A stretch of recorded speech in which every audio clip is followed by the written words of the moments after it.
Pjesë tek ato që quhen idealiste, pavarësisht pozicioneve që kemi, ne kërkojmë të vendosim atë gurin, atë ngrehinën e madhe që do të shërbejë të tjerëve që do vinë pas nesh. Dhe ky kontribut yni kështu duhet parë. Ne jemi pjesë e stafeve që po punojnë sot në fushatën elektorale dhe nuk ndihemi keq për ato pozicione që kemi, por ndihemi të nderuara se jemi pjesë e skuadrave të përzgjedhura nga njerëzit më të mirë që kanë qarqet tona. Ndihemi të vlerësuara sepse kemi marrë vlerësime të ngrohta nga njerëzit e zakonshëm, njerëzit e thjeshtë që na prekin, që na takojnë çdo ditë, që na thonë fjalë shumë optimiste dhe ne do të jemi në politikë sepse duam të shërbejmë kështu vetes son, fëmijëve tanë, të ardhmës son. Dhe kështu duhet të jetë mesazhi për të gjitha zonjat që janë pjesë e politikës. Megjithatë, unë insistoj në këtë fakt sepse mjafton një hapësirë e vogël që le ta themi politikanët burra lënë në kodin elektoral dhe ata hapësirë janë gati ta mbushin në kurrizimin. Jo vetëm në politikë, por në gjithë jetën shoqërore, burrat orientohen ndryshe, kanë një lloj orientimi të lindur, si thuash, për të gjetur rrugë më të thjeshta. Për gjetur rrugë më të thjeshta për arritur synimet e tyre. Gratë janë më të drejtë për drejta, nuk e njohin kompromisin, kërkojnë të arrijnë atë çka meritojnë ato, dhe mbase këtu qëndron edhe ai thelbi që ato nuk munden të bëhen pjesë atyre tavolinave ku përzgjidhen. Megjithatë vlera e grave është, nuk munden skuadrat që janë sot në fushat të përfaqësoheshin pa gra. Bile do të ishin shumë të shkreta, mendoj unë, edhe në pamjen e tyre të parë nëse nuk do të kishin zonja. Aq më tepër që zonjat që janë zgjedhur janë zonja shumë dinjitoze në përfaqësimin e tyre. Kur flasim për fushatën, është cilësuar deri tani paktën si një fushatë e qetë dhe pa probleme të mëdha. Mendoni që këtu ka ndikuar dhe prania e grave apo jo vetëm si kandidate, por edhe si pjesë e stafit të kandidatëve? Fushata është e qetë sepse gati po bën 20 vjet që ne po kalojmë fushat pas fushate dhe njerëzit tashmë janë edhe edukuar. Dhe edhe gjithmonë ekstremizmi nuk i bën mirë fushatave. Njerëzit janë të bindur për atë çka do votojnë. Detyra jonë është vend t'u tregojmë atyre çfarë ka programi ynë, çfarë ne marrim përsipër të realizojmë për ta. Por jo ti detyrojmë ose të gjejmë një formë tjetër që të krijojmë momente pa kënaqësi apo revolta, të cilat asnjëherë nuk i bën mirë asnjërs parë. Prandaj fushat në Dukje është një fushat shumë më e qytetëruar nga po pse vetëm në Dukje, meqense jeni në brendësi fushatës apo? Jo vetëm në Dukje, por edhe në përmbajtjen e saj. Unë mendoj që është një fushat goxha e qytetëruar. Okej. Zonja Sinemeri, një nga, le të themi, mbështetësit e kauzës suaj është padyshim presidenti i Republikës Vladimir Topi, i cili edhe për 30% ka shprehur rezervat e tij. Është shprehur që duhet të jetë një kuotë më e lartë. Si mendoni çfarë do të thotë për këtë çështje, pra për rritjen e rolit të gruas në vendimmarrje, mbështetja e presidentit të Republikës?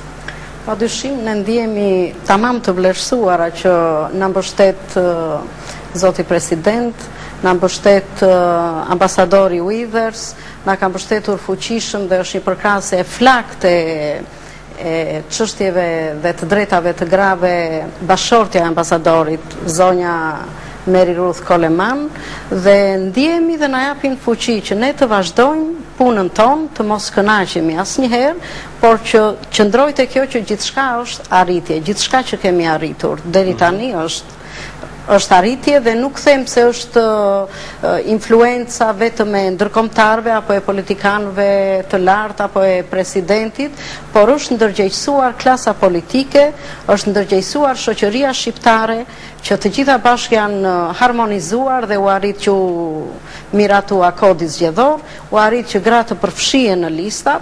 Thash që çdo arritje është shumë e rëndësishme për ne. Dhe do të thoja që jemi mbështetur edhe nga burrat. Nuk mund t'i diskriminojmë burrat, jemi mbështetur goxha edhe në këto përfaqësime që jemi, dhe do të thoja që këto vlera që kanë gratë dhe që ne i nxjerrim këtu, nuk është se nuk i njohin burrat, por patjetër që na shohin si konkurrente të fuqishme për gjithë ato arsye që thamë. Megjithatë ka burra, një burr i fuqishëm, i mençur, i sigurt, i promovon dhe i mbështet gratë. Një burr i pasigurt, i paaft dhe i vogël në shpirt, ai nuk i mbështet gratë. Dhe ju bëj thirrje gjithë pa përmendur emra burrash. Politikanëve, jo, që t'i mbështesin gratë. Do thoja një parti politike që mbështet gratë, nxit, promovon dhe mban afër saj sa më shumë gra, është një parti që mund të quhet pa frikë parti e grave dhe do të ketë një mbështetje shumë të gjerë të grave, Dhe gjithashtu edhe në vendimarrje, gruaja për gjithë ato që thamë. Nëse gra do të arrin të votojnë kësaj radhe kandidatët e gra për shembull. Sigurisht që po. Sistemi është i tillë që në zonat e thella të Shqipërisë, por sa diskutuam bashkë edhe në Berat, ka pas një fenomen të tillë që gratë kryefamiljare që i kanë bashkëshortët e tyre në emigracion nuk kanë dalë nga shtëpia, nuk kanë votuar. Prezenca e një gruaje në listë, dhe sidomos e një gruaje që njeh mirë traditën, që njeh mirë problemet dhe mentalitetin e këtyre kontingjenteve femërore, natyrisht do t'japi një spunto tjetër. Dhe kjo ka qenë dhe këshilla, si me thënë, nxitja jonë që shoqet, miket të ndihmojnë mikeshat e tyre më të afërta që nuk i kanë bashkëshortët në Shqipëri, dhe ky do të jetë dhe elementi më i ri kësaj fushate, që ky kontingjent të tërhiqet dhe në fundit të ushtrojë një të drejtë universale. Ju për shembull e vini një rritje të, le ta themi, të grave, jo vetëm në takime, por edhe në mitingjet apo në ato bashkëbizetime që ju kryeni në zonën tuaj? Ka një rritje të Unë e mas me sy këtë rritje, por ajo që më prek më shumë është fakti se sa të etura janë ata që të dëgjojnë një kandidat e femër. Se sa dëshirë kanë ata të jenë prezente, ndërsa ti flet, se sa dëshirë kanë ata të të takojnë, të të pyesin, janë shumë të afërta dhe duan që të kenë kontakte. Edhe kjo është një njërisi e kësaj fushate. Përveç asaj që përmendi zonja parafolse, unë do të thosha që kjo është një element që na e lehtëson fushatën. Por nga ana tjetër, ajo që e lehtëson janë dhe produktet reale. Ka produkte, kjo fushat, ka elemente të dukshme, të cilat, me thënë të drejtën, na bëjnë që të flasim më pak, dhe të premtojmë më pak, sepse njerëzit shohin dhe gjykojnë dhe janë më realistë. Megjithatë nëse ju ngacmoj disi, po me akuzat si jeni, e përdorni akuzat si pjesë e fushatës apo? Nga që agenda shumë e ngjeshur dhe lëvizjet janë të programuara, kemi pasur shumë pak kohë të shohim se çfarë ndodh në kampin tjetër. Dhe kjo na ka bërë që të mos merrem me akuza, por të merrem me ide konkrete, me fakte të konkrete dhe me problemet reale që qytetarët kanë. Dhe kjo edhe në fshat edhe në qytet. Kampi tjetër do të shifet se është një nxitje, korrigjoni gjatë rrugës shumë gjëra. Është e rëndësishme. Na e lehtëson sepse janë qytetarët, janë njerëzit ata që e dinë se çfarë është pikë e dobët, e dinë se çfarë duhet përmirësohet në të ardhmen, dhe kjo na e bën pak më etike fushatën dhe unë të paktën nuk kam konstatuar raste të shkeljes së etikës, të fyerjeve, të përshtyrjeve, përkundrazi. Është një fushat shumë konstruktive që ndërton të nuk prish.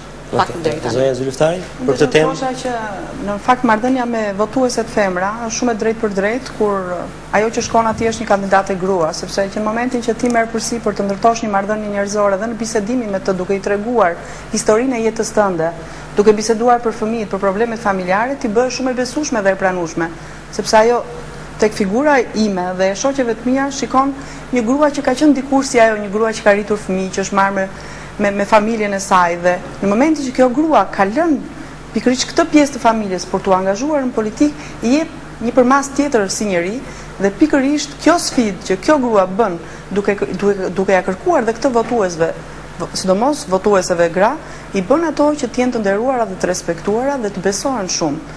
Unë di që gratë e bëjnë shumë mirë dhe fushatën, sepse një grua mund të përfitojë edhe nga pirja një filxhani kafeje ose kur shkon bëj dhe pazarin, edhe atje në momentet që janë duke bërë dhe ca punë të zakonshme të grave, ato shkëmbejnë mendime me njëra tjetrën, shkëmbejnë mesazhe dhe ndërkohë të organizojnë një fushatë shumë të mirë. Pra nëse ditë organizosh burimet e grave, ditë të gjesh ato pikat e tyre, ti bën një fushatë shumë të mirë, sidomos për gratë. Po përsa i përket njëjtës pyetje, i përdorni akuzat në fushatën tuaj? Jo, sepse ne nuk kemi marrë përsipër të merremi me palën kundërshtare, ne kemi marrë përsipër të parashtojmë atë çka ne ofrojmë.